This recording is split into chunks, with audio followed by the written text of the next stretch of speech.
you doing? Scott again here from Scott's Bass Lessons. Hope you're well. If you haven't been to Scott's Bass Lessons yet, make sure you do so straight after this video. You can do so by the link underneath this video, and there you will find literally hours and hours of free video lessons just like this one. So go check it out, and make sure when you do, you sign up to my newsletter, because when you do, you're going to get free exclusive videos that aren't where you can't find them on YouTube. They're specially for my subscribers, so make sure you sign up straight after this, and I'll also send you some free goodies too.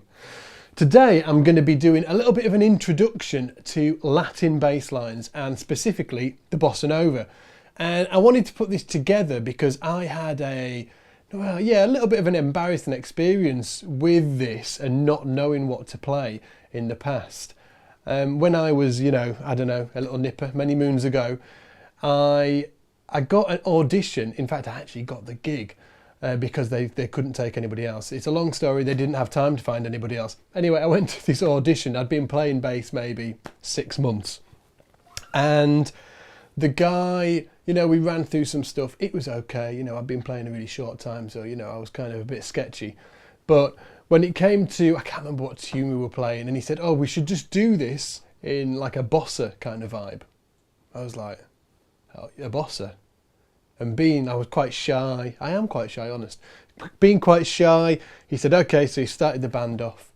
I started playing, and I wasn't playing anything like he wanted me to play, but I didn't know what to play because I didn't know what a bossa was. So he stopped the band. He was like, do you know where you are, Scott? I was like, oh, yeah. He was like, okay, here we go, 2, 3, 4, off we went. Oh, and I was messing it up again. And he stopped it. He was like, do you know what a bossa nova is? I was like, no, I don't know what a bossa nova is. So I am here to tell you exactly what a bossa nova is so you don't have the same experience. The bossa nova, it's a Latin style bass line, and it's really, really popular in jazz and that kind of field. What you'll tend to do is people either play sort of like a walking bass line type of thing, which could be, that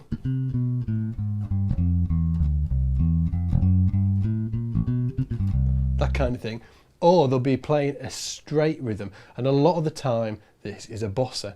And you can take a jazz standard and you can play, for instance, Autumn Leaves, which is a generally sort of like a swing type walking bass line tune.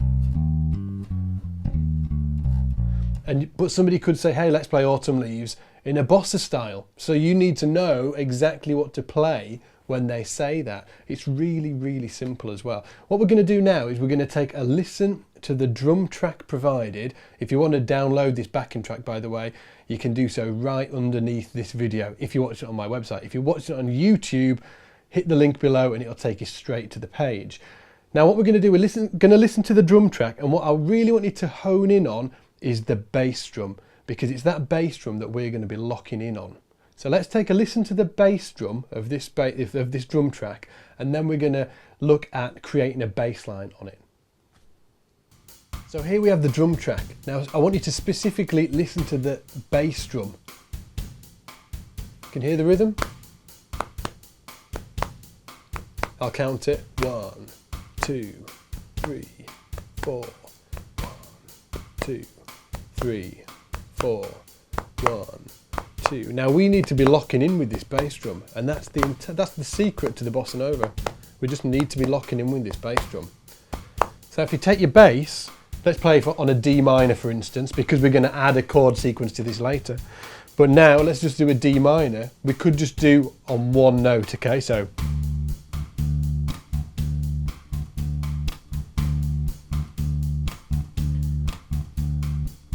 there I'm locked in with the bass drum, but I need to expand it a little bit for it to actually sound like a real bossa nova bass line. And what I'm going to do is I'm just going to use root and fifth. The fifth of D minor is an A, easy as that. Okay, here we go.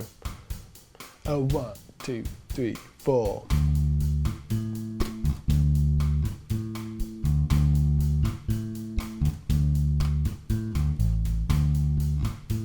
Instant bossa nova. Now I'm using finger style here on my right hand. What I could do is palm mute it instead. Like this. Just give it a bit more traditional feel.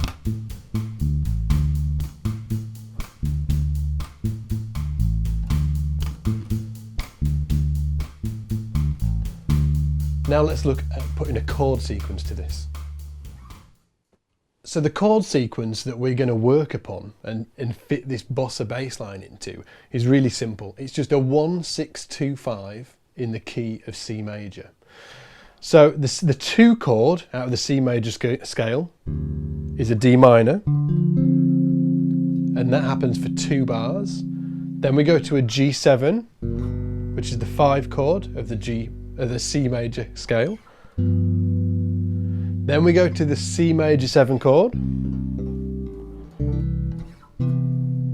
which is the 1 chord, and then we go to the 6 chord. But I've actually made it a dominant. Normally it's a minor. This time I've made it a dominant because it's a lot of people do this. You get a 5-to-1 movement going from the minor 6 to the 2. Don't worry if you don't understand that. So the chord sequence now, I'm going to play it up here before we play it along the track, okay? So we've got 2 bars of D minor, 2 bars of G7, 2 bars of C major, 2 bars of A7, and again, 2 bars of D minor, 2 bars of C major 7, 2 bars of A7. Now, we're just going to use roots and fifths for now, and then I'm going to show you how to expand that later. If you're new to this, just stick with the roots and fifths, okay? The roots and fifths would be for the D minor, down to the G, to the C. Listen how that rhythm is always there.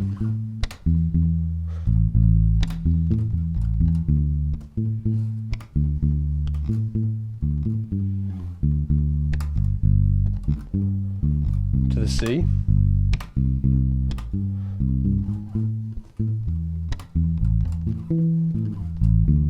Now you'll see as well that I'm not only just using the root and the fifth here. For instance, if we're on the D minor, we've also got a fifth here. And we've got a root here. So instead of just playing, I could play root, fifth, fifth, root, fifth, fifth, and then move to the G. Or I could play root, fifth, fifth, fifth, fifth, root, fifth, root, fifth, fifth, if I wanted to push the boundaries a little bit. Let's take a listen to what that sounds like on the backing track, and then I'll show you how to actually expand these ideas as well. 1, 2, 1, 2, 3, 4.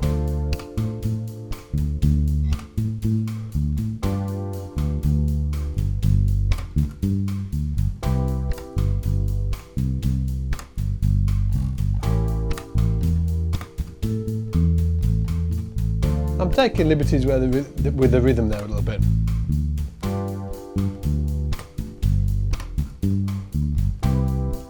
But that foundation is always that bum, bum, bum, bum, bum. I could play it up here. It's good to sort of kind of search around the neck. Make sure you know all your notes all over the neck.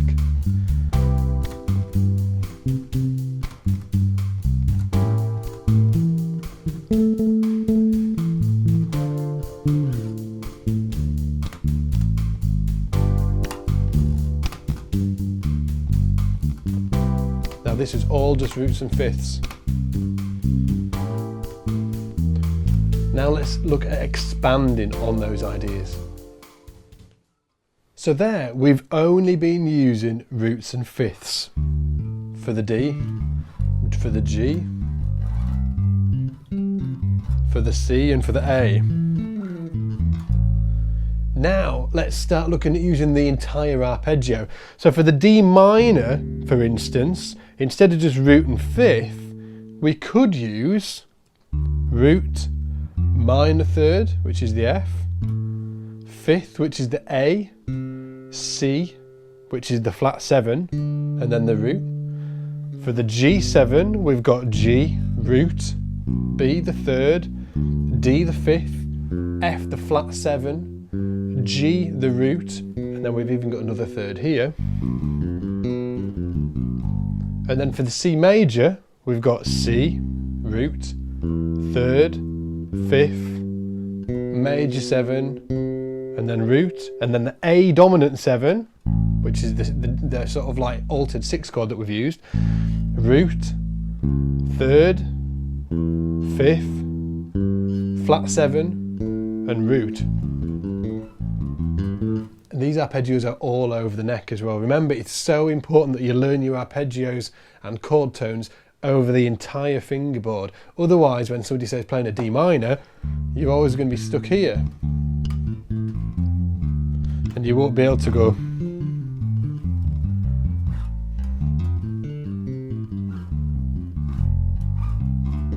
You won't be able to do that, you know, and explore all over the neck. If you've got an idea, you want to be able to go with it. You don't want to think, oh, I'm stuck in this one place. I really wish I knew the fretboard so I could move up here. You need to do that in your own practice time. Make sure you know the notes, or well, you need to know the notes, but you need to know the arpeggio fingerings. That's the real key thing. And then you can sort of like explore the fingerboard as you're playing. It's great. Well, you can be playing with a band and, you know, you've got a vibe going. You can just, you know, follow your idea. You're not constricted by the information that you don't know on the fingerboard. So with this bossa nova line, now we're going to, instead of just playing roots and fifths, now the roots and fifths is great, and if I was playing a bossa with somebody, I'd generally, you know, stick to that to start with, and then I'd try and get a vibe for what they wanted me to do, go with that, maybe expand it, you know, they might be throwing some ideas at me, so I'll be able to go with it. But, you know, there's always that constant conversation between me and whoever I'm playing with. Not an actual conversation, but, you know, this type of conversation, using my ears. And I can generally tell whether they want me to expand or not. Now, if they did want me to expand, I'd just use the chord tones instead of just root and fifth. Now, I'm going to do a little example now without the backing track, and then we'll have a listen to it on the backing track. Make sure you go and download that backing track if you haven't already. It's just that link below the video.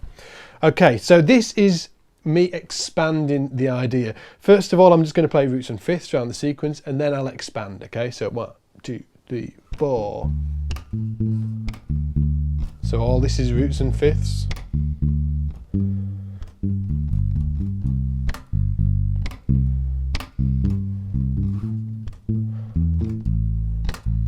Now I could expand, put the minor third in, major third on the G. So now I'm just using the thirds as well as the fifths.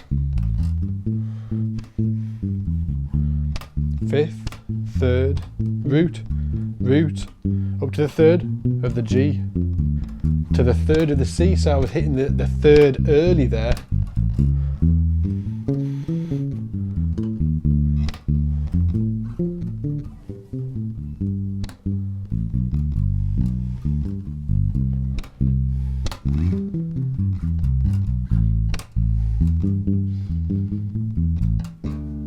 So let's hear that with the backing track.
So there you can see how I was trying to utilize all the notes I could within that bass line, but I've always got that foundation of boom, boom, boom, boom, boom, boom, boom, boom. That's kind of internal thing. It's always there, boom, boom, boom. I'm always kind of keyed into that. And I always reference it whenever I'm doing something or expanding something. I'm not thinking about it so much. I'm just sort of, it's there. You know, once you've played this 100 times, it kind of gets ingrained in you, so you can't get rid of it. So now what you should do is you should try this stuff out for yourself. If you're just beginning with this, try the roots and fifths first. If you've done this a million times before, try and expand. Try and add some like chordal substitutes in, tritone substitutions, things like that. If you haven't heard of anything like that, don't worry about it. Stick to the simple stuff, but I'm sure you will get there soon. Thanks for watching this lesson. If you haven't clicked like yet, make sure you do so. The like button is right underneath this video, and make sure you download that backing track as well. When you go to my website, if you haven't subscribed to my newsletter yet, do so, because if you subscribe, you basically get sent all the juicy subscriber only videos that I only send out to people that are on my newsletter list. And you also get other cool goodies as well. Other than that, I'm signing off. Take it easy, practice hard, and get in the shed.